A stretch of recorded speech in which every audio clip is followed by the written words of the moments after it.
welcome to a special episode of Fright Mic. I'm Sam. I'm Liz. And today we are doing a very special bonus episode. So lucky. It is my co-host, best friend, best person ever. It is her birthday. Woo! I'm old. Happy birthday!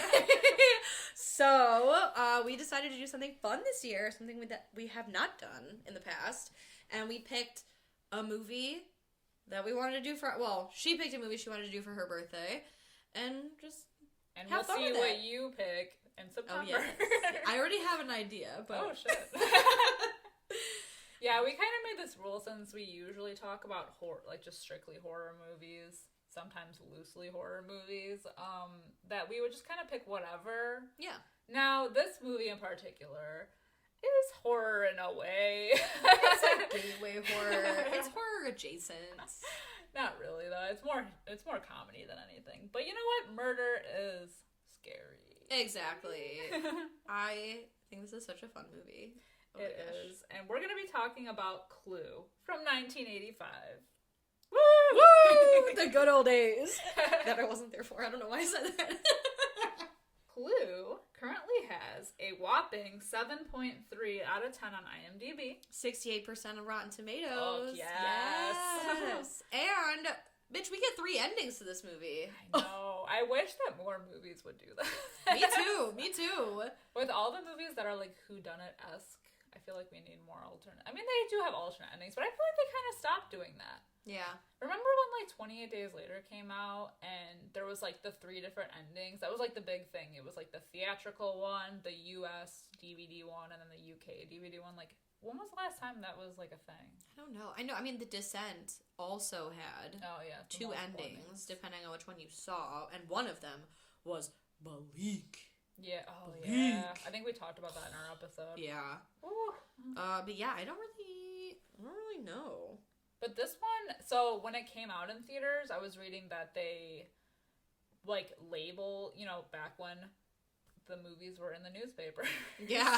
Which was still in our time. Like, I remember having to, like, get the paper and looking at what the movies were playing. I looked up the showtimes for Legally Blonde in the newspaper. I wish I had, like, an old newspaper with that. Just, I know. I remember, like, the section you go to off to the side. Ah! Okay, and, like... Goddamn.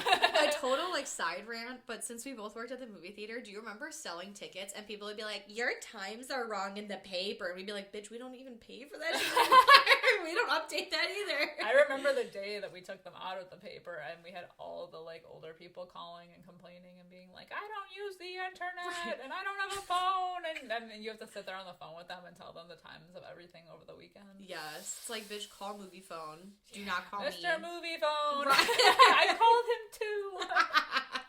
He was my number one contact because I had no friends. Right. It was like movie phone guy was speed dial 1, Pizza Hut was speed dial 2. The police was speed dial 3. He was my top 5 of contacts. Yes. Oh my god. Let's not even get into the top 8 of the MySpace of it all. Sorry, Mom and Dad. Mr. Movie Phone is my number 1. Always. Anyway, though, what I was saying before is that they had each ending labeled in the show times, like in the paper. Ooh. So, like, if you wanted to see, like ending number 1 or A or B or whatever, like, you could see what it was. That's cool. And I think they were thinking that, like, people would see it multiple times and they'd get, like, the cash from that, but I think it backfired. Because nobody wanted to pay to see the same movie just for the ending. So it's fun now that on, like, the DVD and everything that they show all 3 endings anyway. Yeah. That's very cool. It's a good time. Yeah. I do like that they put all 3 endings in. It's like, this is how it could have gone. It feels very Wayne's World. Like, yeah. I think I said that in another episode recently, too. I swear to God, everything goes back to Wayne's World. Yeah. I like all the endings, too. Yeah. They're fun. Mm-hmm. And it's like, it shows you, like, the viewpoint of everyone, too. Like, I just love the scene at the end when they're running around. Like, when Tim Curry is running around of, like, telling everything, like, everyone how everything went down. And he's, like, so proud of himself. Oh, my God. He's, like, sweating. I'm sweating looking at that. Yes. And the fact that they had to do that, like, so much, probably. And they were just like, oh, my God. He wasn't even breathing heavy. I know. I love Tim Curry. I love Tim Curry so much. I know, I love him so much. Oh, what an angel. He is so good in this movie. I just love how all the humor in this movie is just so subtle. And so quick, too. Yeah, and just like, blah. Like, just even the beginning when he like gets there and he like steps on the dog. Yes. And then everyone coming in is like, they check their shoes.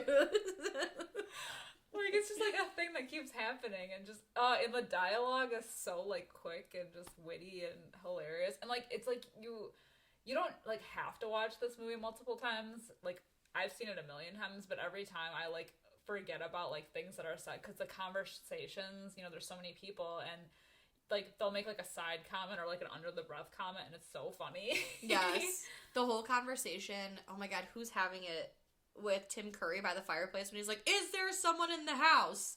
No meaning yes or no meaning no. No, give me a straight answer. Oh my god. No, there is someone in the house, or no, there isn't. Right. Yes. Yeah. It's so good. Oh my god. And just like the fact that they keep slapping Mrs. Peacock this time, not once but twice.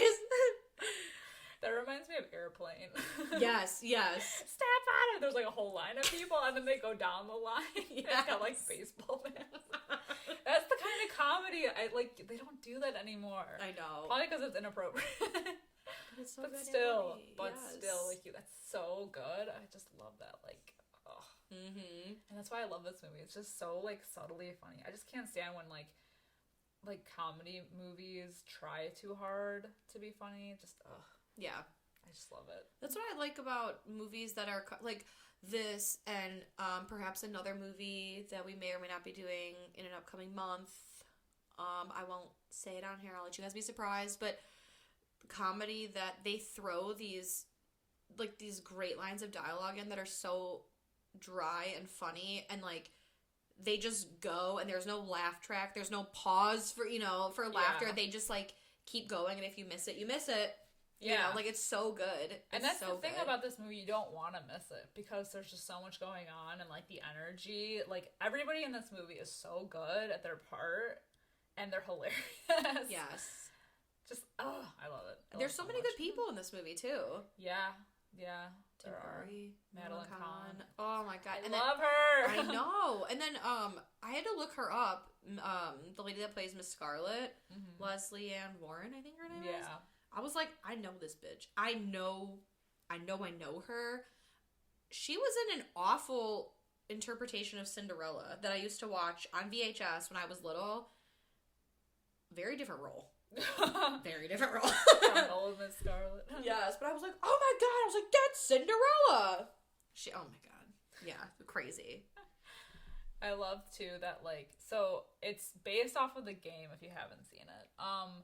I don't know why, like, because I would play Clue when I was little, but it never, like, occurred to me, because in the movie, they say, like, when they all arrive at the house for the dinner party, that their names are not actually their names, like, they're given alias names, and I don't know why I never, like, put that together, that could be a possibility. I think it's creative, like, a creative take on, like, transitioning from a game to a movie. Yeah, it kind of gives them, I don't know, it's not that they needed to do it, I guess, but it was like a fun dinner party thing. And I love dinner party movies. Yeah. I know we did Would You Rather not too long ago, or maybe it was, and I'm just like, no concept of time, but I'm like, oh, I love a good dinner party. Same. And I do think the alias thing is cool because it kind of gives an excuse as to why strangers would be brought to a dinner party together. Yeah. You know, and then they're like, oh, well, we're trying to preserve the identities and whatever, and you were all brought here for a reason. We don't want you to know, like, just yet, or I don't know, whatever, but... Yeah. I feel like it's a creative way to get them all there without you being like, the fuck? Yeah, and the reason they're all there is that they're being blackmailed by a Mr. Body. Yeah. I love it. Mr. Body. Yeah. So good. For various reasons. There's the professor, or the doctor who's touching his patients inappropriately and having inter-patient relations. Doctor-patient relations. Madeline Kahn, who may or may not have killed her husband. 1 out of 5. Yeah. Yeah, she's like a Black Widow. There's Bribes. Miss Scarlet. A Lady of the Night. Right, Miss Scarlet the Harlot. then there's Colonel Mustard, who's actually a colonel. And who paid for the hookers. Yes. The hooker and I. Excuse me. The hooker and I. And then, oh my god, Mr. Green, who I didn't realize this. I read it on the IMDb. I guess I maybe just wasn't paying close enough attention. They allude to the fact that he may or may not be a homosexual. He says something in the end about how, like, oh, I know why I'm here, so I'm just gonna say it. But, like, he wanted to hide it. But he does say it. Oh, see, I missed it. Yeah, it was, like, when they were opening the envelopes. Gotcha. Because at the end, like, one of the endings, I think it's, like, the final ending, when he's like, oh, I'm gonna go home and have sex with my wife. Which proves that he was undercover, that he was lying, I guess. But it really only works for that ending. Because that's not how it played out in all of them. So right. It's fine. It's like, alright, cool. It's all good. It's all love. You know, I don't care what you do. Yeah. I just love how Madeline I guess I should call her by her name in the movie, Mrs. White. How she has that line about like the life and death of her husband. It was like a life and death situation, and like now that he's dead, I have a life. Yes. I just love her and her little veil. I know. And then at the end, one of the endings, I think it's the ending where everyone was exposed to be the killer. I forget, but or maybe not, because there's an ending where she's the killer. Yeah. And she killed everybody. But there was that one where she was like, flames on the side of my face. I hate the flames. Because it's one of those moments where you're so mad that you can't explain how mad you are. Yes, exactly. I just saw flames. Flames. I have been there. I was like, I've seen red. Preach, sister. Yes. Preach, ma'am. Oh my god. And then, what was this? There's so many good lines in this that I literally can't even remember. It's like Miss Scarlet says something that I fucking died at. I don't know. It's all good. Well, I love, like, it's after they all are, like, getting their weapons, and then Mr. Body dies. It's so funny because the lights go out, and, like, you can hear, like, shuffling around, so you hear the gun go off, you hear, like, the other weapons, so, like, that's, like, the whole thing of, like, who's the one that actually killed him. And then we kind of get, like, it's when Tim Curry who plays Wadsworth, is talking about like his whole situation with his wife and how he is like seeking revenge and everything, and he was like, yeah, he was blackmailing us because we're socialists. Yes. Oh my god. Oh, I remember what I was gonna say when they were talking to Mrs. White and she was like, oh yeah, and my husband threatened to kill me in public or something like that, and Miss Scarlet was like, why would he want to kill you in public? No, I think he was threatening in public to kill, or whatever it was. Yes. Something like that. That's the thing about this movie is there's so many good one-liners, but like everything that comes out of someone's mouth is a one-liner. So I could sit here and quote this movie, but I won't. Absolutely. Because if you haven't seen it, you have to. It's so fucking yes, you have to see it. Yeah, I've only seen it twice. One-liner. I've only seen it twice, and I totally I remember enjoying it the first time. Yeah. And the second time I watched it, or like when I watched it to record it, this is my second time seeing it, and I was like, oh my god, it's even better than I remember. It's so fucking good. Yeah, and so I know there's an ending too with Mrs. Peacock being one of the people who was like the only killer. Oh, and yes. Okay. He outs her by saying like, "Oh, I knew you were the killer because of something that you said at dinner about how when the cook comes out with the soup and she mentioned, I can't remember the exact line, but she mentioned this like the recipe being familiar, or she knew the recipe already or something." And, like, that's the thing. And she's not the killer in every ending, but I feel like because they mentioned that and it's weird, it would make sense for her to be the only killer. Right. So true. So, like, why else would she know that? Right. But I just love the ending when he's putting everybody, like, you did this, and that's how I knew you were, and then, like, just the sneaking around, like, the Scooby-Doo.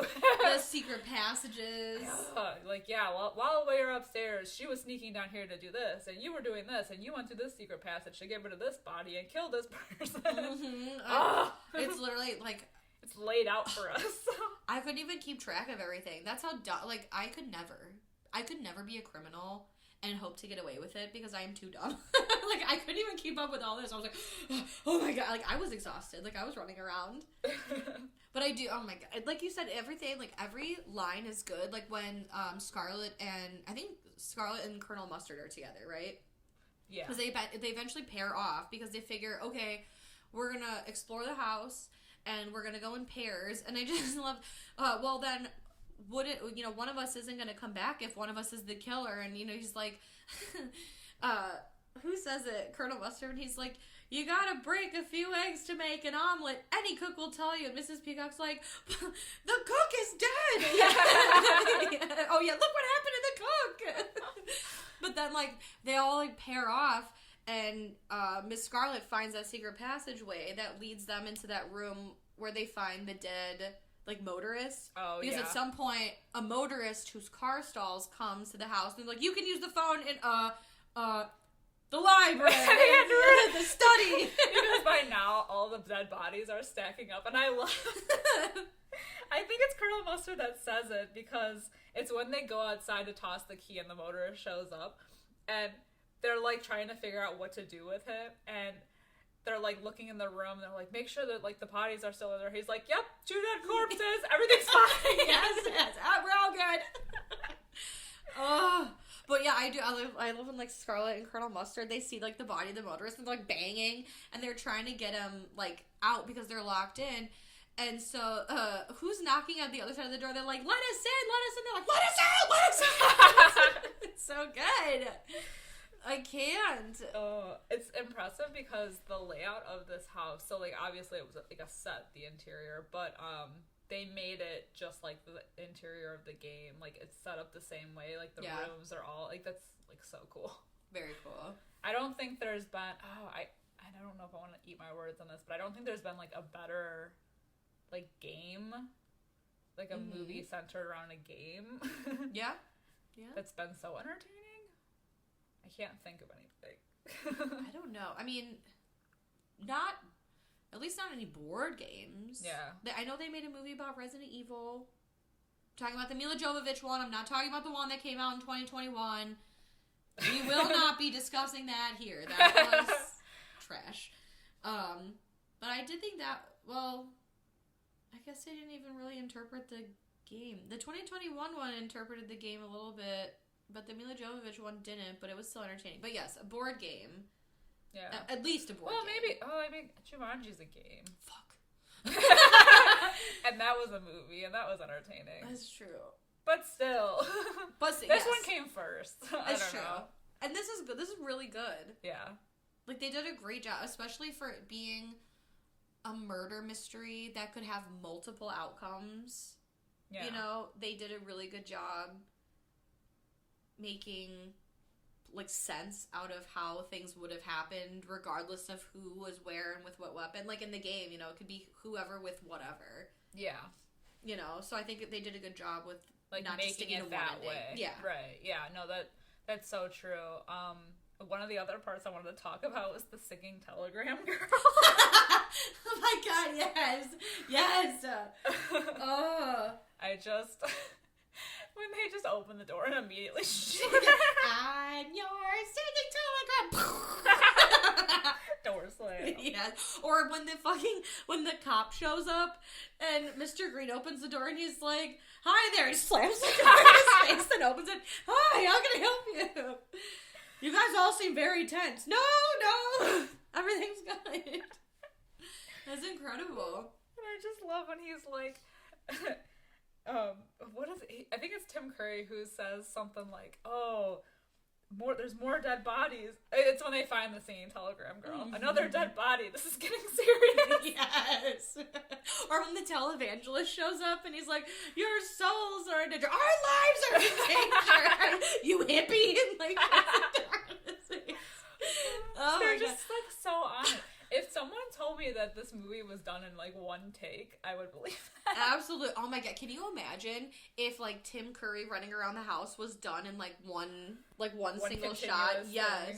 Because I know they cut it off at some point for, like, to split off the 3 endings, but, like, him just running from room to room but just being so, like, quick. I don't know, there's no other way to describe it. I feel like I keep saying that, but, like, it's just so good. It's true. It's very fast-paced.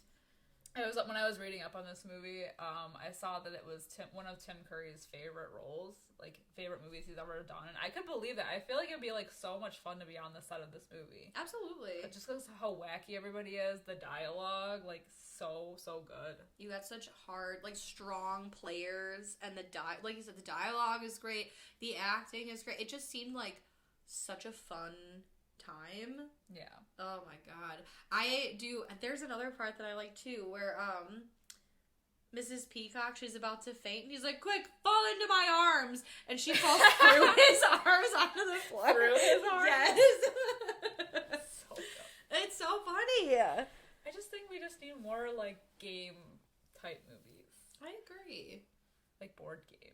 Yeah. I feel like they would be interesting. I remember seeing something, I think it was, like fan-made art of, like, classic kids games, like, kid board games turned into horror movies, and I thought it was, like, the coolest thing ever. Like, they had, like, a Hungry Hippos one.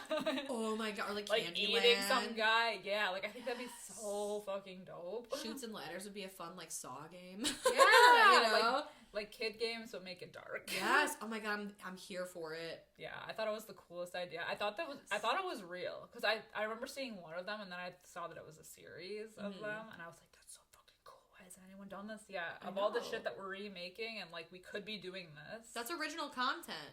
Based on intellectual property, but still. Yeah. I've never seen, like, a creepy Candyland game somehow. I don't know. Like, that would be cool. Or, yeah, like, Hungry Hippos. Yeah. Ooh, what about, like, Pretty Princess?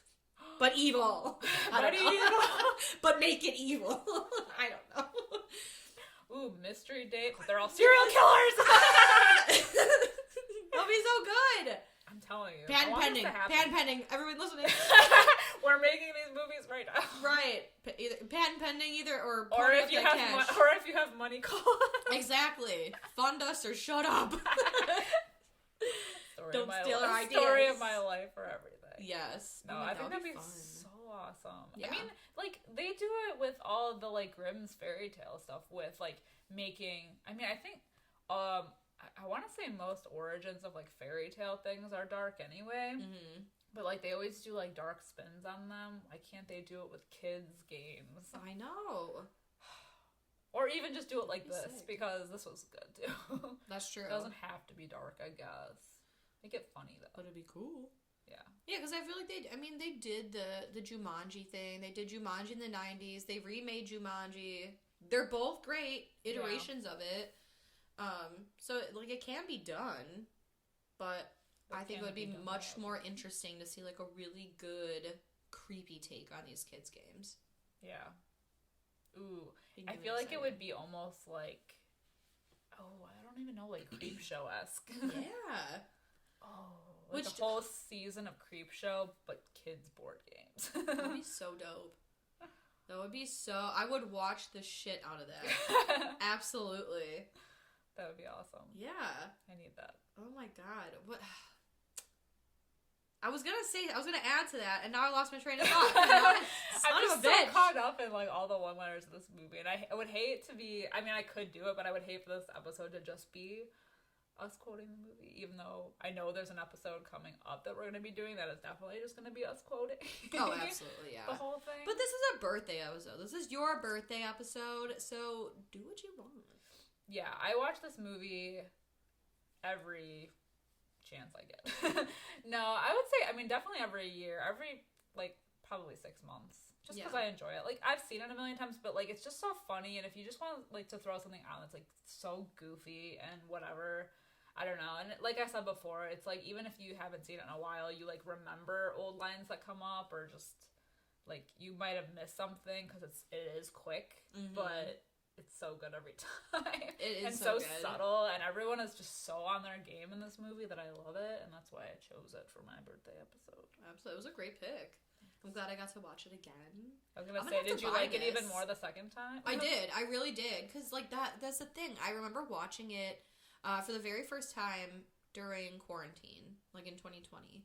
And I was like, this is so good. Why have I never seen this before? Like, it's so annoying that I have not seen this before. And so I remember really liking it. And when I sat down to watch it again, to, like, take notes for the podcast, I was like, this is even, like, how is this even funnier than I remember it? It's so good. I know. It's almost like I forgot everything except for the 3 endings. Like, and I remember him running around, but all the, like, one-liners and stuff, like, when she's like, oh my god, what if the drink is poisoned? And she's screaming, slaps her. I had to stop her from screaming. Like, I don't know, man. It's just so fucking good. I know. Everything in this movie is so good. And, like, there's so many jokes and good lines of just, like, dry humor. Yeah. That it's so hard to write them down. So hard to remember them all, even. I know. That's why, like, even when I was rewatching it for this episode, I was like, there's just so many good lines in this movie, and it's mostly dialogue. Yeah. You know, I mean, there's a lot of running around, but it's just a dialogue-heavy movie, but it's entertaining dialogue. Yeah. So it's hard to just be like, you know, and this happened, which is, like, what I don't want to do, because I want people to see it, but I'm like, oh, God. I know. So if you haven't seen it, and we haven't beaten it to death of how much we want you to see it, please check it out. It's so good. It's still good now, and it came out in 85. It's true. Well, that's the thing, because it came out in the 80s, but it's set in the 50s, because they talk about, like, communism, socialism. They talk about the House Un-American Activities Committee, or HUAC, whatever. Oh my god, who's on the phone? J. Edgar Hoover? Yeah. He's on the phone. He's like, well, he calls everyone else. Why wouldn't he be calling me? You know?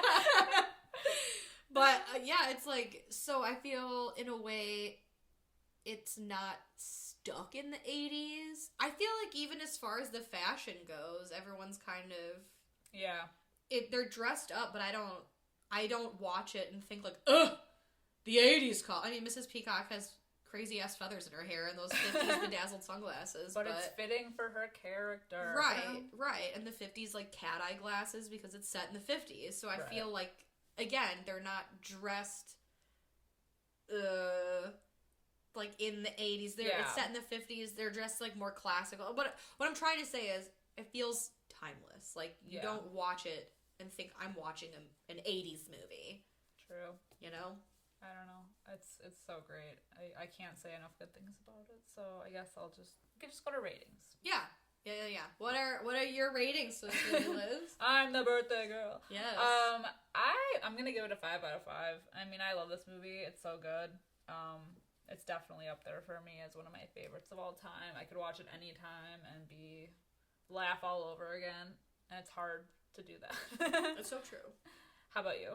I'm also giving it a 5 out of 5. Yay! I feel maybe it's because I'm dumb, but I just feel like everything, the way that they explain everything, they do such a good job of like wrapping everything up and explaining, but not explaining at the same time. And I thought everything turned out great. I like the 3 endings. I like that it's still fresh. All the one-liners, the dry humor, everything's great. I wouldn't change a damn thing. Yeah, and I feel like, I guess, you know, like, this one is based off of the board game, obviously, but, you know, like, I guess most recently, like, Knives Out. So they kind of did something more modernly similar in a way. And I liked Knives Out a lot, but there's something about the way this one was done where it was just, I think maybe because that one was a little bit slower paced and a little bit more dramatic, even though there was humor in it, that, like, I don't know, there's just something so different that sets this whodunit apart from, like, all others that have been done before. Well, I think the difference between, Clue and Knives Out is they have similar feels, but like you said, Knives Out has more drama at points. It's also like 2.5 hours, where this movie is an hour and a half. And this one is single location. Yeah. You know, where Knives Out takes place, mostly at, I guess, their house, but they also leave the house at several points. So I don't know, like, they did a great job with this. They didn't I don't want to say overcomplicate, because, like I said, I'm dumb, and there were points where I was like, especially because he's explaining things so fast, especially when they're running from room to room, and he's like, and this person was here, and it is a lot, and that's why I like to rewatch this movie a lot, just to, like, figure it out all over again. Yes. And yeah, but Knives Out didn't have that. Right. It doesn't have that like quick humor, that dry humor that Clue did. Right. But it's a different time. Right. It was funny. They did have like dry humor, some dark humor in there, but for the most part I felt like it was more borderline serious. Yeah. Where Clue is like straight up a good time. It's Yeah. just meant to be a goofy, funny movie. I just feel like they don't make them like they used to. I know. They don't Tell make me about movies it. like this anymore. It's true. It's sad. I can't think of like a movie that is like this kind of humor now. Because they do good murder mystery movies still, but none that have the same vibe. Yeah. You know. It's true. Still. Yeah. No, It's so unique. It is. It's so good. Well, I guess we're wrapping it up here. We've talked about Clue. I feel like we did a good job talking about it, but not spoiling all of the endings for anyone that hasn't seen it. There's a lot to this, so I feel like we couldn't spoil this I think movie. even if we had spoiled it, which I feel like I kind of did at parts, but it's the method of getting there. Right. It's not that the ending is super important. I mean, it is because it tells you who like the killer or killers are, but I feel like what makes this movie so good is just the performances. It's not the destination, it's the journey. Exactly. But we have talked about this at length. We clearly love this movie. This was a great pick. Please let us know what you think about Clue. Please also be sure to wish our spooky co-host, the ghost host with the most, a very happy birthday. Very exciting. Let us know what you think about Clue. If we had a P.O. box, you could send cupcakes. Absolutely. And wine. And wine. But yeah, let us know if you know of movies that are similar vibes to Clue, because obviously we're in the market to find movies like it. Very hard task, but I'm curious to know what's out there. Let us know your thoughts. We are on Facebook, Instagram, Twitter, and YouTube. Fright Mic Podcast. Twitter is Fright Mic Pod. We are also on Patreon. Patreon.com/Fright Mic Podcast. Yes. I don't know why I got confused for a second. But yes, for just a few dollars a month, you can support our podcast here and get some extra spooky, fun content. We do things a little bit differently over there. We talk about movies that are more current in the theaters. We have fun lists, goofy, like, literal fright fights, rankings, things like that. So you get all of that and more of us for just a slight donation. Woo! And speaking of things that are free to donate, you can donate a nice little comment, a nice 5-star review. Donate a comment. Yes. Give us a thumbs up, like us wherever you can, because it really helps get the podcast out there to more freaky fans like yourself. We want to grow the Fright fam, so that's always appreciated. Kindness is free. Don't ever forget that. And until next time, I'm Sam. I'm Liz. Rest in peace.